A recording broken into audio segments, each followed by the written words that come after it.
Two families dealing with the same problem involving their large luxury homes. They believe their houses in Prince George's County fell short when appraised by certified appraisers. Some suggest the shortfall is the result of the market. These families, however, call it blatant discrimination. How is it that the wood and the walls and the nails, right, that were used, how are they worth less than what they cost us? When in neighboring counties, we're seeing that the exact same builder building the exact same size and type of home is worth twice as much as what our home costs to build. Every realtor said, we don't know that your house will sell for that price because it's not going to appraise for that in Prince George's County. Houses in Prince George's County don't appraise for over $1 million, and they definitely don't sell. The two families say this isn't a coincidence, it's a trend where homes in predominantly black neighborhoods are valued differently. Jacqueline Priestley and her husband built their dream home in Bowie last April. We wanted more space and, multi-generational living with, mom and my stepdad living with us too.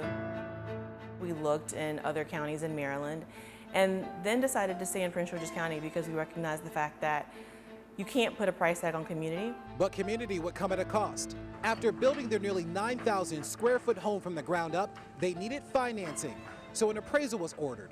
When appraisers tour a home, they look at and consider the overall condition of the property, square footage, upgrades, and location. The first appraisal came back at $1.2 million. Priestley and her husband pushed back, alleging certain features in the house were not considered. Another appraisal was ordered. The second appraisal would come back at $1.3 million, but it still fell short of their total construction costs of nearly $1.8 million, leaving them in the red nearly $500,000.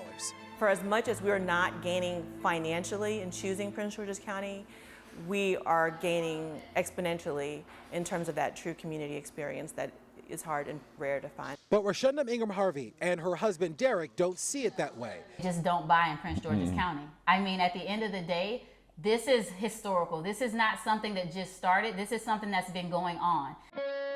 Gearing up for a move to Texas, the two put their 5-bedroom Upper Marlboro home on the market earlier this year.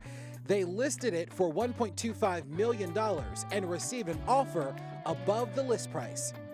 The house appraised at $1.19 million, lower than the nearly $1.3 million sales price. The realtor tried stepping in.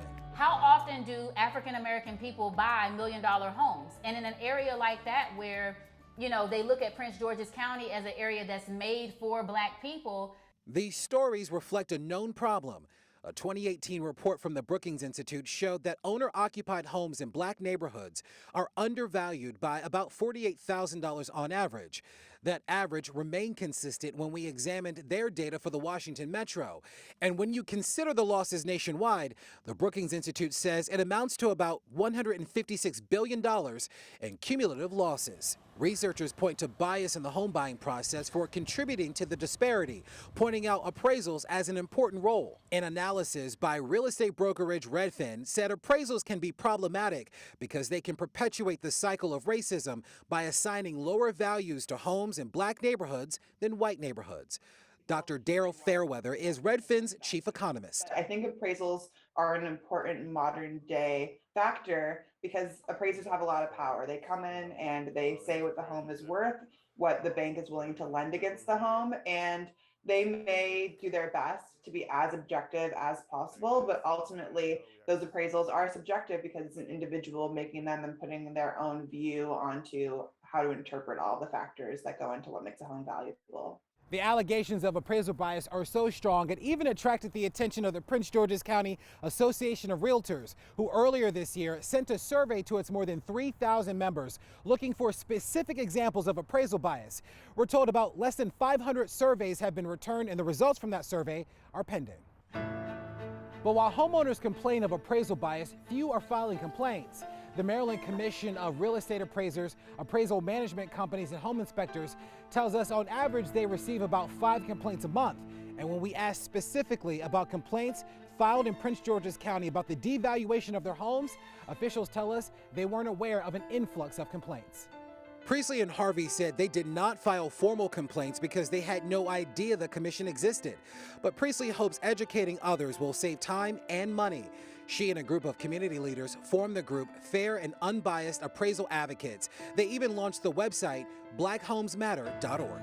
Until we bring this conversation to the forefront, to one that homeowners know to be their own advocates and to be aware of this, and to the conscience of appraisers and banks, we've got a lot of work to do. The new group has already begun to generate buzz as it works to stomp out bias, something Rashunda and Derek say they worry less about now living in Texas, building a new $1 million home in a neighborhood with no known issues of appraisal bias. We wish things had been different in Maryland, because at the end of the day, you spend $1 million on something, you want your money to go to the right place. You want to know that your purchase is valued and that you can make your money back. And it just wasn't something that we could do there. We checked in with the appraisers involved in the two homes that we mentioned, and none of them would offer a comment on the story. Maryland state officials recommend hiring appraisers that are familiar with the area being appraised. That's something that you can demand from the bank. There is a lot more to this story. Right now, we have more information on what goes into the appraisal process. We even went on a home appraisal. You can see that part of the story right now on our WUSA 9 mobile app and our website, WUSA9.com. I'm Larry Miller. Back to you.